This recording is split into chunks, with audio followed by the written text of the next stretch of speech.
नमस्कार दोस्तों, स्वागत है आपका YouTube channel tally with VP में। दोस्तों आज हम अकाउंटिंग फीचर का अगला ऑप्शन और उसमें भी हम थर्ड पार्ट आज देखने वाले हैं, जो कि लास्ट पार्ट है हमारा reversing journal and optional voucher का। तो आइए चलिए शुरू करते हैं वीडियो को और चलते हैं टैली पे। टैली पे आने के बाद आपको सबसे पहले एक कंपनी क्रिएट कर लेनी है और कंपनी क्रिएट करने के बाद आपको F11 F1 प्रेस करना है और यहाँ से आपको यूज़ रिवर्सिंग जर्नल ऑप्शन का यस कर देना है। इस ऑप्शन को यस करना है और आपको इसको एक्सेप्ट कर लेना है। अब एक्सेप्ट करने के बाद हम चलते हैं अकाउंटिंग वाउचर पे, F5 से पेमेंट करते हैं। अब हम पेमेंट करेंगे किसको और किस चीज़ पे हम क्लास करने वाले हैं, तो मैंने लास्ट वीडियो में ही बता दिया था कि हम पोस्ट डेटेड और ऑप्शनल को करने वाले हैं। पोस्ट डेटेड वो एंट्री होती है जो हमें फ्यूचर में जाके करनी होती है। जैसे मान लीजिए कि मैंने आज जो तारीख है हमारे टैली के अंदर वो 1 अप्रैल 2022 है।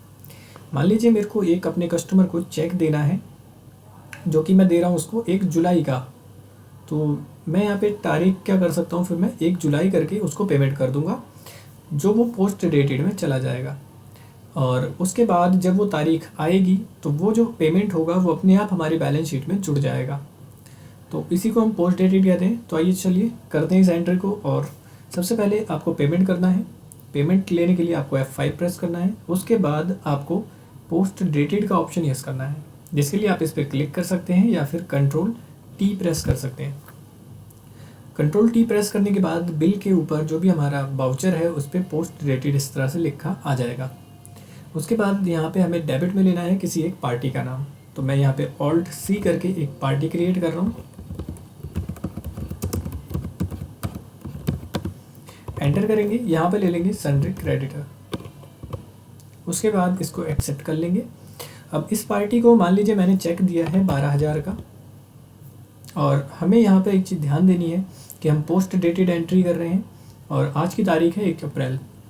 तो उस टाइम मुझे F2 करके मुझे वो तारीख डालनी है जिस तारीख का मैं चेक किसी को दे रहा हूँ। एंटर करेंगे और यहाँ से एंटर करके क्रेडिट जब आएगा तो यहाँ पर हम ले लेंगे बैंक का लेजर। Alt+C कर दिया है, मैंने यहाँ पे लिख दिया है पंजाब नेशनल बैंक। एंटर करेंगे, यहाँ पे ले लेंगे बैंक अकाउंट और इसको भी एक्सेप्ट कर लेंगे। एंटर करेंगे, यहाँ पर ऑप्शन आता है जो भी हम वाउचर की तारीख है वो यहाँ पे हम डाल देंगे 1/6/22। एंटर करेंगे और इसको कर लेंगे एक्सेप्ट। ये मैंने एक पोस्ट डेटेड एंट्री करी है, जिसके बाद जो मेरी टैली का डेट है वो चेंज होकर के 1 जून हो चुका है। वापस मैं इसको अपने पिछले तारीख पे आना चाहता हूँ, तो इस तरह से हम वापस आ जाएंगे। मैंने अभी आगे एक एंट्री कर दी है। अब यहाँ पे एक बार चेक करते हैं, अपनी बैलेंस शीट में वो पैसा नहीं जुड़ेगा। इसी तरह हम अब ये एंट्री हमें देखनी है कि ये एंट्री हमारी है कहाँ पर। तो डिस्प्ले पे जाएंगे, यहाँ से जाएंगे, आपको एग्जेप्शन रिपोर्ट मिलेगा। यहाँ पर आप चेक कर सकते हो post dated voucher. Post dated voucher के अंदर जाने पे आपको मिल जाएगा कि 1/6/22 को हमारी प्रिचर्ड फाउंडेशन को एक ट्रांजैक्शन हुई है पेमेंट की और पोस्ट डेटेड है वो। तो अब हमें क्या करना है, इसको नॉर्मल करना है। हमारी मान लीजिए ये पेमेंट हो चुका है, पैसा कट चुका है, तो उसको हम नॉर्मल कैसे करेंगे। यहाँ पे एंटर करेंगे, यहाँ पर Ctrl+T करके इसका पोस्ट डेटेड हटा देंगे। आप चाहे तो यहाँ पे क्लिक कर सकते हो या फिर Ctrl+T करके पोस्ट डेटेड हटा दोगे। Ctrl+A करके इसको एक्सेप्ट कर लेंगे। अभी मैं वापस चलता हूँ, आप देखेंगे जो हमारा बैलेंस शीट है उसमें वो पैसा जुड़ चुका है, क्योंकि उसका पोस्ट डेटेड नहीं रहा, वो एक नॉर्मल एंट्री हो चुकी है। और यहाँ पर हमारी डेट जो है वो अभी भी 1 अप्रैल 2022 है। तो इस तरह से मैंने क्या करा कि पोस्ट डेटेड जब हम कर देते हैं तो वो ट्रांजैक्शन हमारी बैलेंस शीट में नहीं जुड़ती है। एक बार मैं इसको फिर से नॉर्मल करता हूँ, डे बुक पे जाता हूँ। डे बुक में वो हमारी एंट्री नहीं मिलेगी, क्योंकि वो हमें सिर्फ अपने अकाउंट्स बुक में लेजर में जाके में मिल सकता है। लेजर पे जाता हूँ, यहाँ पे मैं लेता हूँ प्रिचर्ड फाउंडेशन। इसका एक ट्रांजैक्शन है ये पेमेंट वाली, इसको मैं वापस पोस्ट डेटेड करता हूँ एक बार और इसको एक्सेप्ट करता हूँ इस तरह से। दोबारा चलते हैं एग्जेप्शन रिपोर्ट में। मैंने इसको वापस से पोस्ट डेटेड कर दिया है।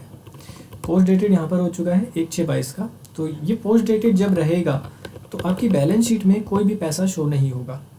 अब चाहे तारीख बदल के देख सकते हैं, उससे कोई फ़र्क नहीं पड़ने वाला। जैसे मान लीजिए हमारी जो टैली है उसमें 1/4/2022 की तारीख है, मैं अगर 1/6/22 भी कर दूँ तो भी कोई फ़र्क नहीं पड़ेगा। 1/6/22 दोबारा बैलेंस शीट पे चलते हैं। आप देखेंगे यहाँ पर कोई असर नहीं पड़ा, जबकि हमारी टैली का डेट 1/6/22 हमने कर दिया। लेकिन वो जो हमारा एंट्री था वो अभी भी पोस्ट डेटेड है।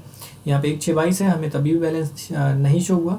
डिस्प्ले में जाते हैं, दोबारा जाते हैं एक्सेप्शन रिपोर्ट। तो जब भी आपको वो एंट्री मान लीजिए कंफर्म हो गया चेक, तो आप उसको एक बार जा करके उसका पोस्ट डेटेड हटा देंगे, तो वो ऑटोमेटिक वहाँ पे जुड़ जाएगा। ये हमारा पोस्ट डेटेड था। तो यहाँ पर मैं वापस आता हूँ बैलेंस शीट पे, आप देखेंगे कि वो हमारे इसके साथ जुड़ चुका है। इस तरह से पोस्ट डेटेड का हम ट्रांजैक्शन करेंगे। अब बारी है कि ऑप्शनल, क्योंकि मैंने लास्ट टाइम भी कहा था कि पोस्ट डेटेड और ऑप्शनल हम दोनों एक साथ करने वाले हैं।